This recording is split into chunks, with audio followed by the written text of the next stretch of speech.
ontem teve jogo, empate, Celeste, com direito à polêmica, né? Direito à polêmica, né? Coloca a polêmica aí, enquanto o Gão vai comentar, a inclusive. imagem do pênalti, né? Mas, Bel, deixa eu só rodar minha imagem do pênalti, Do pênalti não dado, né, o Gão? Do pênalti questionado. Questionado, né? Não marcado aí nessa situação. A Nadine pode... Por aí, né?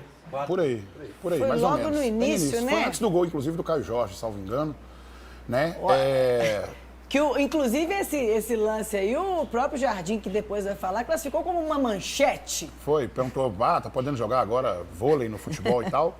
Mas daqui a pouco a Nadine comenta sobre isso. Não, Nadine hoje não estará aqui. Não estará? Hoje ela está cheia de compromisso na super terça, mas não tem problema não, Gão. Próximo bloco, então, a gente comenta melhor sobre isso, porque eu quero falar exatamente sobre o seguinte.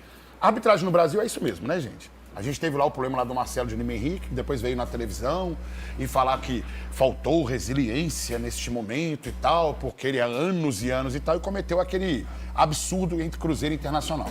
Depois disso tivemos o Wilton, que fez aquele jogo contra o Santos, né?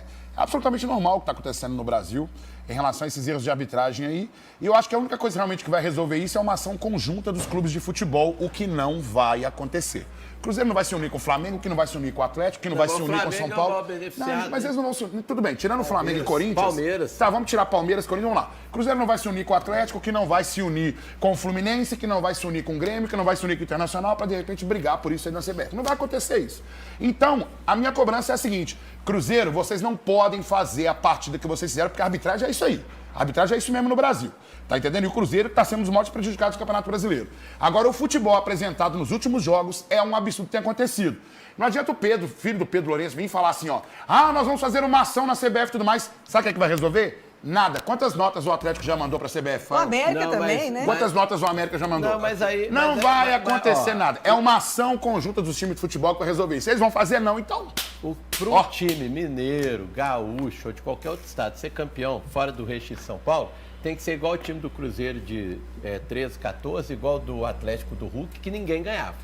Porque se tiver igual, eles tiram a diferença na arbitragem. A gente está vendo isso nitidamente. Uma bola dessa, gente, para o Flamengo, o juiz sai correndo, comemorando e põe na marca da cal. Então, é um absurdo o negócio desse. Né? Estão dando pênaltis contra o Cruzeiro, contra o Atlético aí, contra o América, que não tem o menor cabimento. E aí, no mínimo, os times mineiros tinham que se unir e ir lá reclamar. Pelo menos para ficar evidente que nós não estamos satisfeitos com essa interpretação errônea do VAR. Mas não vai ter uma união conjunta dos clubes de futebol, então a arbitragem do Brasil vai ser isso mesmo, porque vai ter o corporativismo entre os árbitros também. E o VAR já entrou no esquema. O VAR também não serve para nada. O VAR, nesse caso, nem chamou também, né, Toledinho? Serve para nada, Bel. Então a minha cobrança nesse momento é sobre o time do futebol e o futebol, péssimo futebol apresentado, e também o Leonardo Jardim, que não faz as mexidas que tem que fazer. Então a arbitragem no Brasil, gente, é isso aí, então é esse negócio. Eu podia ironizar o Gão sobre aquela questão do CRB aqui, mas você leva pro coração, né? Não, porque ele foi o CRB, foi prejudicado, você ironizou. Não, porque é brincadeira que a gente faz no programa, mas você leva pro coração. O que você falou do VAR, que já entrou no mesmo comportamento da arbitragem, doutor Lázaro me falava isso lá atrás, quando colocou o árbitro no Brasil. Ele falou, nesse país, eles vão olhar para a telinha com olhares diferentes a cada rodada. E é isso que a gente vê hoje. Tem coisas que a gente vê, tem coisas que a gente não vê. Já dizia que E tem coisa que vê diferente. Ô, gente, daqui a pouco a gente vai destrinchar, acompanhar com a gente. Agora, Gão, você já falou que não quer falar da arbitragem, mas o Jardim quis e falou. A situação é fácil de analisar. A bola toca na coxa e toca no braço. Mas depois, isto não é o penalti. O penalti vem a seguir porque eu não sabia que é permitido fazer manchetes de vôlei dentro da área. Isto é a segunda situação. Mas o que é que eu vou fazer? Eu ontem vi uma expulsão num jogo, que o jogador abriu os braços, foi expulso. Hoje vejo isto, não é chamado. Já no último jogo em casa, fui assim, eu acho que a gente tem que tomar o futebol brasileiro tem que tomar algumas medidas, que senão isto as pessoas começam a desacreditar no VAR.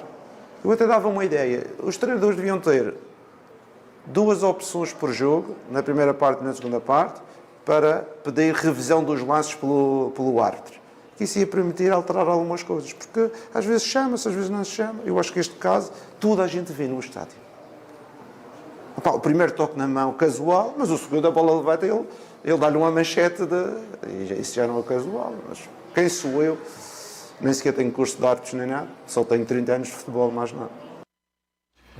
Mas foi o seguinte, algumas pessoas têm questionado falando assim, Hugão, mas a bola primeiro não bate na barriga ou na perna do jogador e depois tem um movimento em que ele acaba se movimentando ali com o braço ali. Isso não é um movimento natural. Olha só pra você ver, a bola realmente bate na perna, tem isso mas também, mas ele leva vantagem. Lembra como uma vez a Nadine falou sobre isso?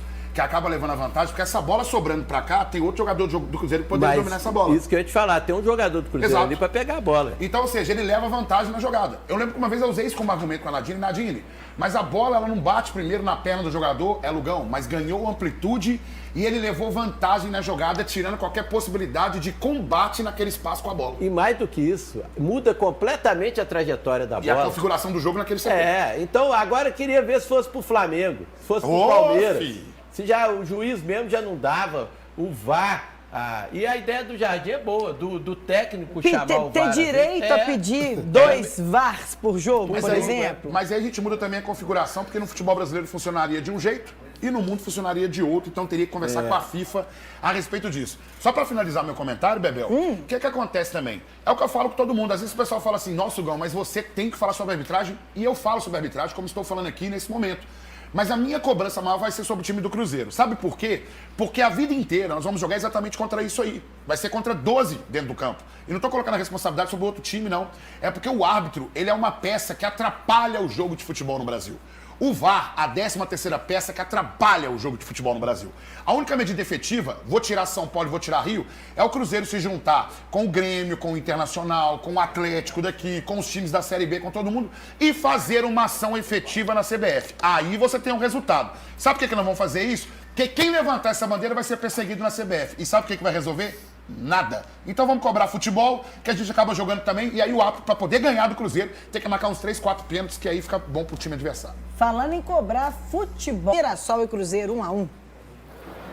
Bel, minha grande reclamação é sobre o desempenho do Cruzeiro depois de um determinado tempo da partida. Logo no início, esse pênalti não marcado.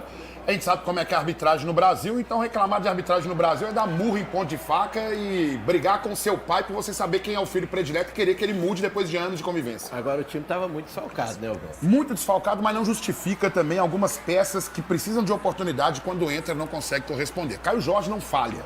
Caio Jorge não passa em branco em muitas partidas e aí tá o momento em que o Cruzeiro, no pouco momento que teve nessa etapa da partida, nesse quarto a partida inteira, o Cruzeiro consegue dominar bem o time do Mirassol e aí a gente achou que de repente seria um placar até mais elástico, porque esse lado esquerdo do Cruzeiro estava funcionando bem, até então funcionando muito bem, com o Cauã Prats, com o Wanderson, que depois também caiu de rendimento de uma maneira vertiginosa que não dá para explicar.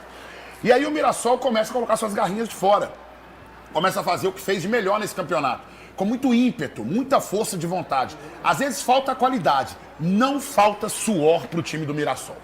O que às vezes falta para muitos times do campeonato, dentre eles o Cruzeiro num determinado momento da partida. Não sei se por cansaço, não sei se de repente por exigir muito do físico dos jogadores naquele momento em que o Cruzeiro precisa sufocar o adversário, que é a estratégia do Jardim, pelo menos nos primeiros 30 minutos, sufocar o adversário, mas o Cruzeiro simplesmente prega em campo. Agora eu vi o Lucas Silva muito cansado contra o Ceará e ontem no segundo tempo, né? E o Jardim não tira. E o Cruzeiro precisa olhar para esse setor com um olhar com um pouco mais de carinho também, porque o Romero também já não é mais nenhum garoto. Tem muita força física, muito condicionamento, mas não é mais nenhum garoto também. Você precisa de homens de velocidade. Quando eu colocou a opção do Wallace, ontem eu coloquei aqui outra opção, que seria, de repente, você colocar o Lucas Silva e o Eduardo, você ganha um pouco mais de, não estou falando de velocidade em termos de corrida, mas sim de posse de bola e talvez de combate ali com o Eduardo atuando junto com o Lucas Silva, sei que é uma característica diferente do Romero, mas você coloca fazer, por exemplo, um encaixe do Christian junto com o Wanderson para poder fazer uma composição de 4 homens no meio campo, para você não deixar o time do Mirassol fazer o que estava aprontando aí, ó. O Mirassol toda hora buscando essa jogada de entrada ali de área e conseguindo. E aí o Wallace, você não pode ficar assistindo o jogo, né? Eu te defendi muito aqui, queria que você buscasse o seu melhor condicionamento, que você encontrasse o seu futebol, mas esse tipo de jogada aí, você não toma esse drible aí, meu amigo. Não é um drible que um volante toma nesse setor do campo, demais, cara. né? Muito lento. Olha como é que tá a classificação aí, meus amores. De todo não foi um péssimo resultado, mas isso depende também do jogo de sábado do Cruzeiro contra o Internacional no Sim. Mineirão. O Cruzeiro precisa vencer, precisa buscar o resultado, principalmente porque Palmeiras e Flamengo estão com jogos a menos nessa tabela. Interfere um pouco porque é antes do clássico pela Copa do Brasil. Interfere muito. Interfere, então, Muito. assim, para Galo e Cruzeiro terão interferência demais nas duas próximas rodadas do E Brasileiro. o que me deixa triste ali é que o América trouxe reforço do esporte, que não estava sendo usado lá, ô Isabel. Ah, esporte Ah, E meu tá Deus negociando do com céu. o Guarani, o Hã? goleiro. Nós vamos falar daqui a pouco. Tá negociando com o Todo mundo indo Guarani, o embora lá, né? goleiro.